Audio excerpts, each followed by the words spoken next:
Alhamdulillah wassalatu wassalamu ala Rasulillahil Karim amma ba'd.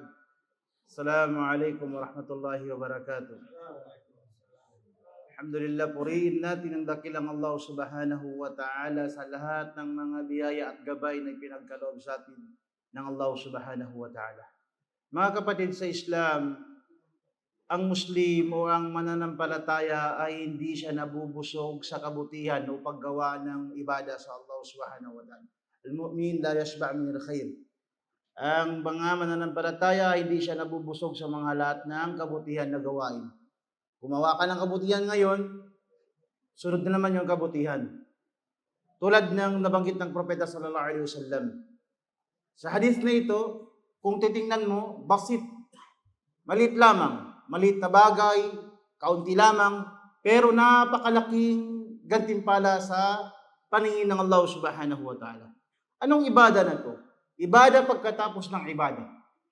Sabi ng Propeta sallallahu alaihi wasallam, qala Rasul sallallahu alaihi wasallam, man qara'a ayatul kursi fi duburi kulli salatin maktuba lam yamna'hu min dukhulil jannah illa an yamut.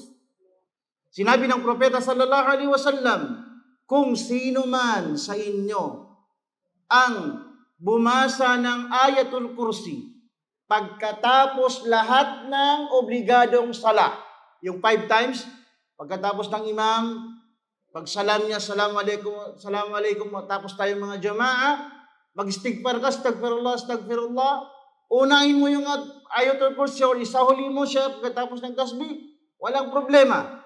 Ang mahalaga, ang sinabi ng Propeta sallallahu alaihi wasallam, fi duburi kulli salah, lahat pagkatapos ng obligadong pagdarasal, basahin mo ang ayatul kursi. Ano ang gantimpala niya? Walang makakapigil sa kanya sa pagpasok sa paraiso, maliban lamang ang kanyang kamatayan.